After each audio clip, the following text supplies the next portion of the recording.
Alors bonjour à tous, j'espère que vous allez bien. On se retrouve pour un nouveau vlog du développeur. Ça fait à peu près 6 mois que je ne vous ai pas fait de vidéo comme ça. Donc je vous retrouve aujourd'hui pour vous annoncer que je reprends en fait le développement de l'application sur le Miracle Morning. Et notamment là actuellement je suis en train de bosser sur le mode sombre de l'application.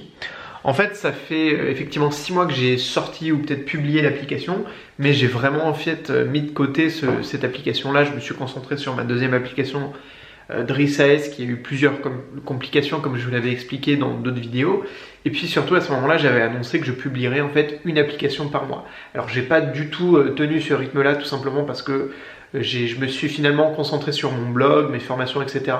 qui m'ont pris également beaucoup de temps et beaucoup de travail. Donc là actuellement j'ai vraiment tout mis à jour, etc. donc tout est bon du côté de mon site internet, et donc je vais pouvoir me dégager un peu plus de temps, on va dire, au niveau de mes applications. Et donc là, à partir d'aujourd'hui, je vais vous refaire des vidéos, des vlogs où je vais vous montrer l'avancement de l'application. Et surtout, là, on va être dans une phase où, on va dire, je vais commencer la partie monétisation de l'application. Alors, ça ne va pas se faire du jour au lendemain, mais en tout cas, là, je suis en train de commencer à ajouter des fonctionnalités que je vais vouloir, en fait, pouvoir plutôt monétiser, et notamment vous montrer comment ça se passe de monétiser une application, parce que mon autre application finalement Driss.AS est déjà monétisée, elle me rapporte de l'argent à travers mes programmes et mes cours en ligne, mais celle-ci ça va vraiment être un cadre plus classique avec les achats intégrés par exemple d'Apple et de Google sur leur store respectifs. Ce que je voulais aussi vous expliquer, et c'est ce que je vous ferai en fait suivre dans toutes ces vidéos, c'est que créer une application, ça a un coût, et donc c'est normal aussi de proposer du contenu qu'on va dire premium. Notamment, là, je suis en train d'ajouter à l'application, vous savez, c'est une application sur le Miracle Morning, et notamment, il y aura une partie sur la méditation, les affirmations positives, qui sont des exercices classiques du développement personnel.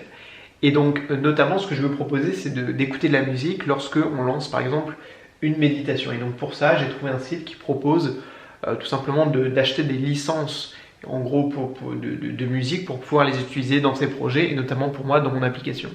Et donc ça a un coût, donc vous avez à peu près le tarif, c'est à peu près, voilà, c'est 20 € pour une licence pour un projet et 49 € pour pouvoir en faire en fait tout ce que vous voulez, et notamment la réutiliser pour plusieurs projets. Donc moi je vais acheter des licences qui sont vraiment, on va dire, à des prix imbattables, et je vais les acheter, et comme ça je permettrai aux gens dans l'application, à mes utilisateurs, d'écouter de la musique, ce qui va leur permettre d'avoir un résultat qui va être beaucoup plus intéressant au niveau de l'utilisation de l'application. Donc voilà, c'est ce que je vais vous faire suivre dans les prochaines vidéos, dans les prochains vlogs de développement. J'espère que ça va vous plaire, parce que ça va vous montrer vraiment tout l'envers du décor, pas simplement le code, mais aussi toutes les étapes ici de monétisation, de publication, etc. Quelles sont peut-être les difficultés que j'aurai, et puis au fur et à mesure je vous ferai aussi suivre les chiffres, voilà, est-ce que je fais un bon chiffre d'affaires, est-ce que j'ai un nombre de téléchargements qui augmente, etc. Sachant que là je vais aussi vous faire une prochaine vidéo sur les statistiques du lancement de l'application Miracle Morning, qui fait il y a à peu près 6 mois maintenant que je l'ai sorti, et j'ai eu plusieurs milliers de téléchargements. Donc voilà, on se retrouve pour une prochaine vidéo, un prochain vlog du développeur ou un autre tuto sur Ionic. Voilà, si vous commencez dans le développement mobile et en général et même avec Ionic, n'oubliez pas de commencer mon programme en ligne Ionic Starter, vous avez le lien dans la description. Et si vous voulez aller plus loin, plus vite et créer des applications encore plus dynamiques avec un design vraiment qui va être sympa et intéressant, vous pouvez commencer mon cours, en tout cas vous renseigner sur le cours Ionic Facile. Voilà, moi je vous dis à très vite sur la chaîne YouTube et sur le blog, et surtout n'oubliez pas de rêver très grand. Allez, salut!